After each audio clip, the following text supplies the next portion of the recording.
അനധികൃത സ്വത്ത് സമ്പാദന കേസിൽ ADGP MR അജിത് കുമാറിന് തിരിച്ചടി. MR അജിത് കുമാറിനെ കുറ്റവിമുക്തനാക്കിയ വിജിലൻസ് റിപ്പോർട്ട് കോടതി തള്ളി.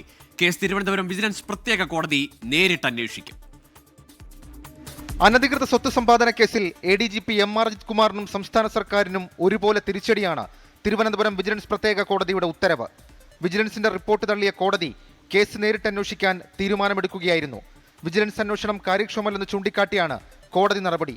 ഈ മാസം 30-ന് പരാതിക്കാരനായ അഡ്വക്കേറ്റ് നാഗരാജിന്റെ മൊഴി കോടതി രേഖപ്പെടുത്തും. സ്പെഷ്യൽ ഇൻവെസ്റ്റിഗേഷൻ യൂണിറ്റിലെ ഒരു DYSP ഷിബു പാപ്പച്ചനും അദ്ദേഹത്തിൻ്റെ സൂപ്പർവൈസിംഗ് ഓഫീസറായിട്ടുള്ള ജോൺ കുട്ടി SP ഇവർ രണ്ടും കൂടി ചേർന്നാണ് സർക്കാരിൻ്റെ സ്വാധീനത്തിൽ ഇങ്ങനെ ക്ലീൻ ചിറ്റ് നൽകിക്കൊണ്ട് ഇദ്ദേഹം യാതൊരു കുറ്റവും ചെയ്തിട്ടില്ല എന്നുള്ള രീതിയിൽ റിപ്പോർട്ട് കൊടുത്തിരിക്കുന്നത്. അപ്പോൾ ശരിയായ രീതിയിൽ അന്വേഷിച്ചിട്ടില്ലെന്ന് കോടതി കണ്ടെത്തി കഴിഞ്ഞു. മുൻ MLA PV അൻവറിന്റെ പരാതി പ്രകാരമാണ് MR അജിത് കുമാറിനെതിരെ അനധികൃത സ്വത്ത് സമ്പാദനത്തിൽ അന്വേഷണം നടത്തിയത്. അന്വേഷണം നടത്തിയ വിജിലൻസ് MR അജിത് കുമാറിന് അനുകൂല റിപ്പോർട്ട് സമർപ്പിച്ചു. കോടതി ഉത്തരവിനെതിരെ അജിത് കുമാറും വിജിലൻസും മേൽക്കോടതിയെ സമീപിക്കാനാണ് സാധ്യത.